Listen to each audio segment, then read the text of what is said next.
Em nome do Pai que me criou, do Filho que me resgatou, do Espírito Santo que me santificou, divina vontade, reina na minha vontade. Ó minha mãe, eu te amo, tu me amas, dá-me golo da vontade divina minha alma.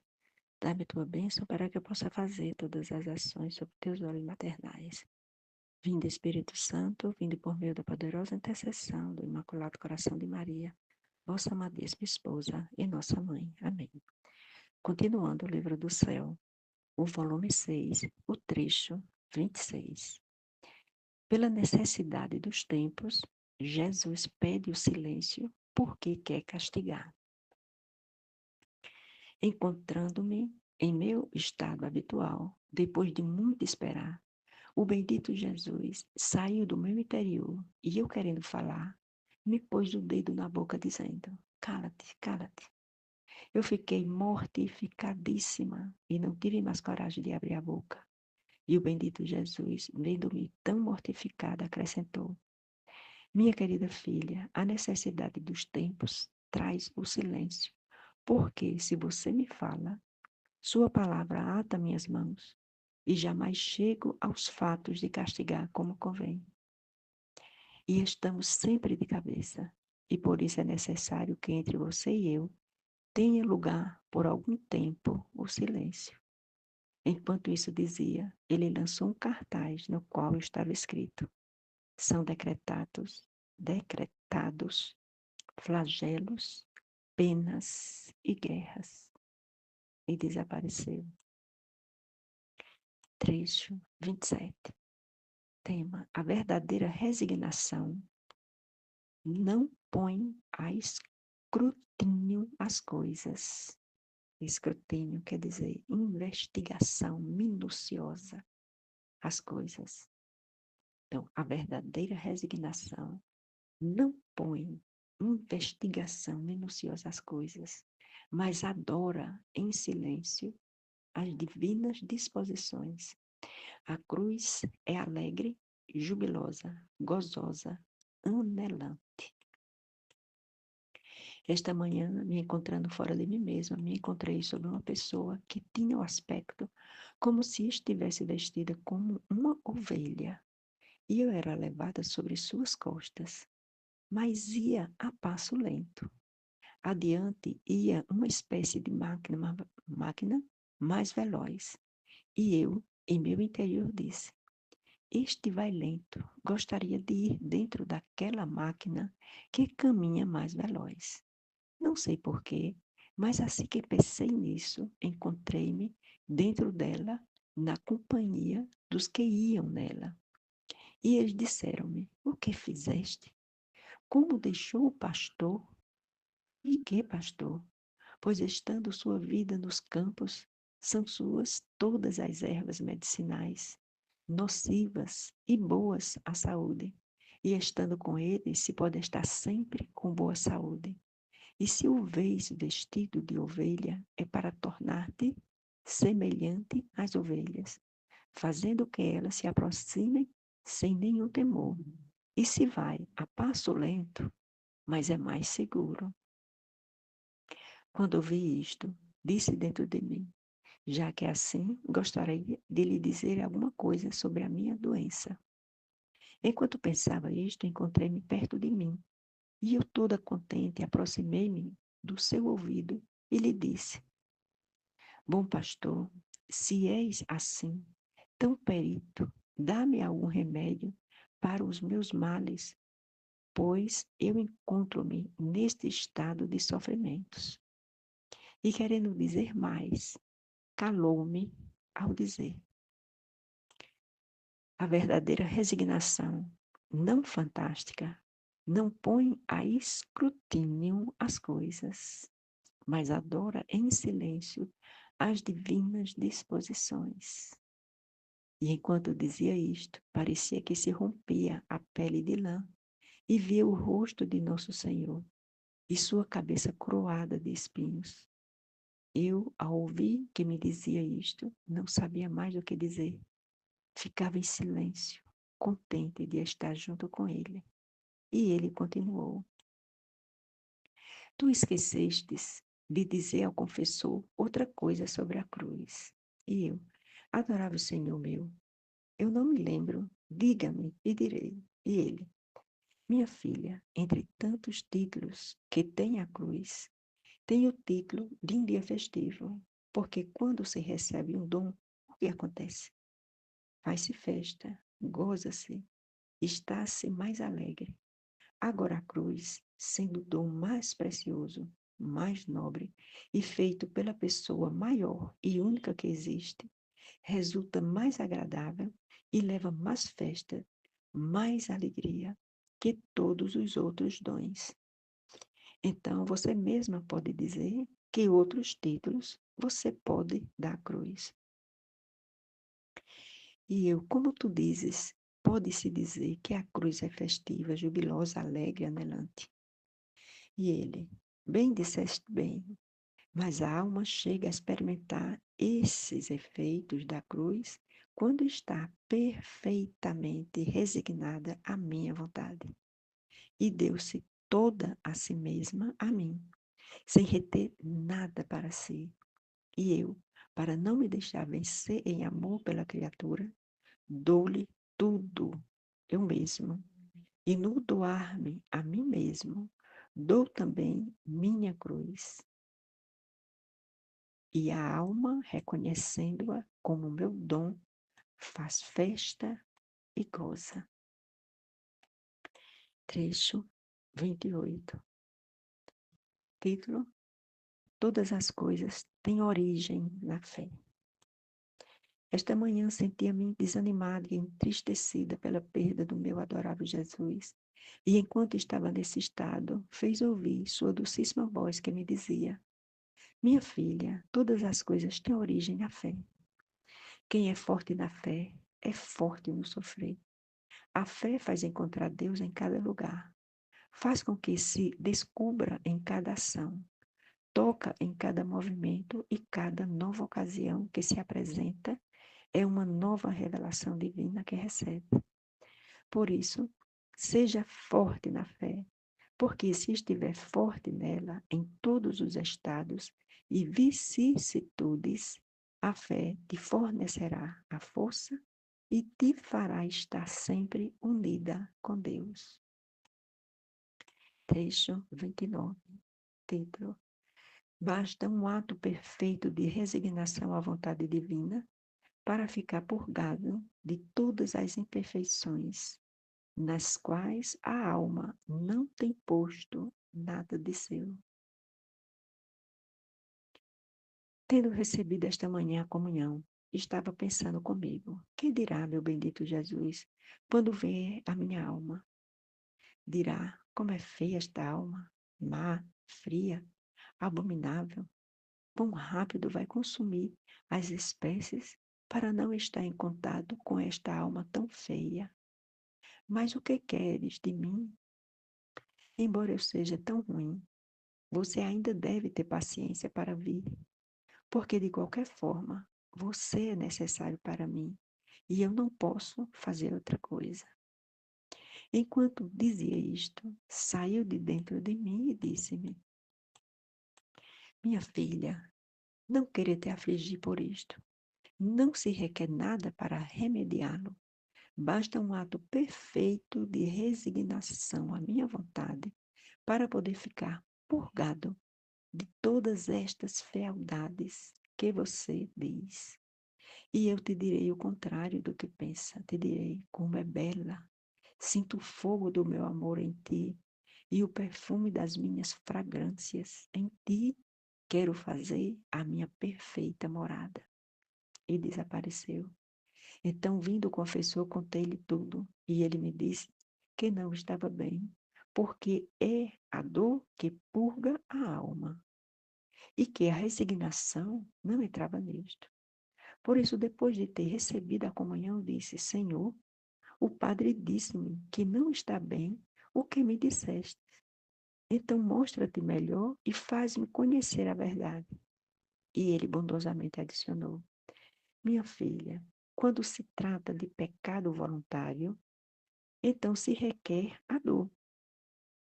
Mas quando se trata de imperfeições, de fraquezas, de frialdades e outras coisas, e que a alma não tem posto nada do seu, então basta um ato de perfeita resignação. E se tem necessidade também deste estado para ficar purgado, porque a alma, ao fazer este ato primeiro, se encontra com a vontade divina, que purga a vontade humana e embeleza com suas qualidades, e depois se funde comigo. Trecho 30. Título: As três cordas que amarram por todos os lados e estreitam mais intimamente a Jesus com a alma. São sofrimento assíduos, reparação perpétua, amor perseverante. Esta manhã, encontrando-me com temor de que o bendito Jesus, vendo-me ainda tão má, me tivesse deixado, senti-o sair de dentro de mim e disse: Minha filha, por que te ocupas em pensamentos inúteis e em coisas que não existem? Deves saber que há três títulos diante de mim que, como três cordas, me amarram por toda parte e me estreitam mais intimamente a ti, de modo que não posso deixar-te. E são sofrimentos assíduos, reparação perpétua, amor perseverante. Se você, como criatura, é contínuo nisto, talvez o Criador seja menos que a criatura? Ou se deixa vencer por ela? Isto não é possível. Trecho 31. Jesus agradece a Luísa. Continuando o meu estado habitual, depois de ter esperado muito, assim que vi o meu adorável Jesus, disse-me: Tu que tanto me querias contigo, o que queres? O que te importa mais? E eu, Senhor, nada quero, o que mais me importa é só tu. E ele disse: Como não queres nada? Pede-me qualquer coisa, a santidade, minha graça, as virtudes, que eu tudo te posso dar. E eu disse mais uma vez: Nada, nada, só te quero a ti. E ao que queres tu? E mais uma vez acrescentou: Então não queres mais nada? Eu sou basto para você. Seus desejos não têm outra vida em você que eu só. Então toda a tua confiança deve estar só em mim. E apesar de não quereres nada, obterás tudo. E sem me dar mais tempo, como um relâmpago desapareceu. Então eu fiquei muito decepcionada, especialmente porque quanto mais eu chamava, não voltava e pensava entre mim: eu não quero nada, não penso, não me preocupo mais somente com ele. E ele parece que não se interessa por mim. Não sei como seu bom coração pode chegar a tanto. E tantos outros disparates que eu dizia, agora enquanto estava nisto, voltou e me disse: Obrigada, obrigada. O que é mais? Quando o Criador agradece à criatura ou quando a criatura agradece ao Criador? Agora deve saber que quando você me espera e tardo em vir, eu te agradeço a ti. Quando venho logo, você está obrigada a me agradecer a mim. Então parece-te pouco que o teu Criador te dê a ocasião de poder ficar vinculado contigo e agradecer-te? E eu fiquei toda confusa. Trecho 32. Título: A paz é o maior tesouro. Esta manhã me sentia perturbada pela ausência do bendito Jesus. Então, depois de ter esperado muito, assim que eu vi, disse: Minha filha, quando o rio está exposto aos raios do sol, vendo dentro dele, vê-se o mesmo sol que está no céu. Mas isto acontece quando o rio está calmo, sem que nenhum vento perturbe as águas. Mas se as águas estão agitadas, apesar de o rio estar todo exposto ao sol, nada se vê, tudo é confusão. Assim a alma, quando está exposta aos raios do sol divino, se está calma, adverte o sol divino em si mesma, sente o calor, vê a luz e compreende a verdade. Mas se isto está perturbada, embora tenha em si mesma, não sente outra coisa que confusão e perturbação. Por isso considera a paz como o maior tesouro, se deseja estar unido comigo. Trecho 33. Título: Se a alma dá a Deus o alimento do amor paciente, Deus dará o pão doce da graça. Continuando o meu estado habitual, mas sempre com imensa amargura em minha alma, pela privação do meu bendito Jesus, e que no máximo vem quando já não posso mais. E depois de que quase estou persuadida de que não virá mais. Então, quando eu mal ouvi, carregando um cálice na mão, me disse: Minha filha, se além do alimento do amor, me der o pão de sua paciência, porque o amor paciente e sofredor é alimento mais sólido, mais substancioso e tonificante, porque se o amor não é paciente, se pode dizer que é amor vazio, leve e sem nenhuma substância. Então pode ser dito que faltam as matérias necessárias para formar o pão da paciência. Portanto, se me deres este pão, eu te darei o pão doce da graça. Enquanto dizia isto, deu de beber o que estava dentro do cálice que tinha na mão, que parecia doce como espécie de licor, que não sei distinguir, e desapareceu. Depois disto, vi ao redor do meu leito muitas pessoas estranhas, sacerdotes, homens de bem, mulheres que pareciam que deviam vir ao meu encontro, e alguns deles pareciam dizer ao confessor: Dá-nos notícia desta alma, de tudo que o Senhor lhe manifestou, as graças que ele tem feito, porque nos manifestou o Senhor desde 1882, que escolhia uma vítima, e o sinal desta vítima seria que o Senhor a teria mantido sempre nesse estado, como jovenzinha, tal como quando a escolheu, sem envelhecer ou mudar a mesma natureza. Agora, enquanto isto dizia, não sei como eu me via, tal como quando me deitei na cama, sem que tivesse mudado em nada, por ter estado tantos anos nesse estado de sofrimento. Trecho 34.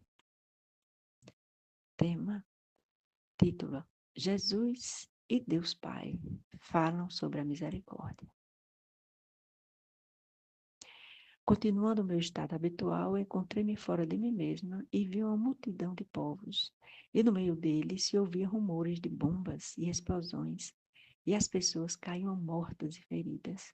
Os que ficavam fugiam para um palácio próximo, mas os inimigos atacavam-no e matavam-nos com mais segurança do que aqueles que ficavam expostos. Então eu dizia entre mim: como gostaria de ver se o Senhor está entre estas nações para lhe dizer: tende misericórdia, piedade desta pobre gente. Então eu virei e, girando novamente, eu o vi como um pequeno menino, mas pouco a pouco estava crescendo, até que ele chegou à idade perfeita. Então eu me aproximei e disse: Amável Senhor, não vê a tragédia que acontece? Não queres fazer mais uso da misericórdia?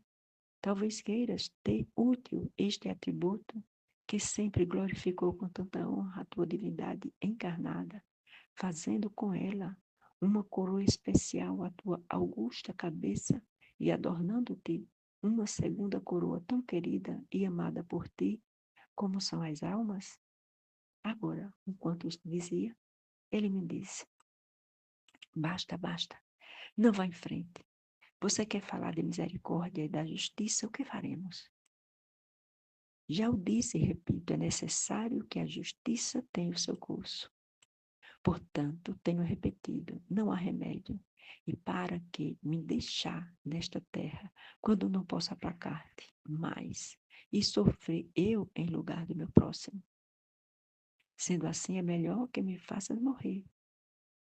Enquanto eu estava nisto, vi outras pessoas por detrás das costas de Jesus bendito e disse-me, quase acenando-me com os olhos, apresenta-te a meu Pai e vê o que te diz. Eu me apresentei toda trêmula e ele viu e disse, que queres que venha a mim? E eu, bondade adorável, misericórdia infinita, sabendo que tu és a mesma misericórdia, vim pedir-te misericórdia, misericórdia para as tuas próprias imagens, misericórdia para as obras criadas por ti, misericórdia não para os outros, mas para as tuas próprias criaturas.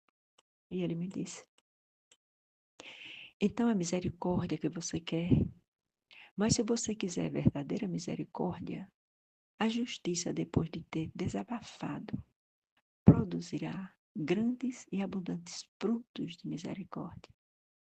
Então, não sabendo mais o que dizer desse Pai infinitamente santo, quando os servos, os necessitados, se apresentam aos patrões, aos ricos, se são bons, se não, dão tudo o que é necessário, dão-lhes sempre alguma coisa. E eu que tive o bem de me apresentar ante ti, dono absoluto, rico, sem termo, bondade infinita, nada queres dar a esta pobrezinha do que te pediu? Não fica acaso mais honrado e contente o patrão quando dá do que quando nega o que é necessário a teus servos? Depois de um momento de silêncio, há agregado. Por amor de ti, em vez de te fazer por 10, farei por 5. Dito isto, desapareceram. E eu vi, em mais parte da terra, e especialmente na Europa, multiplicar guerras, guerras civis e revoluções. Amém, Fiat.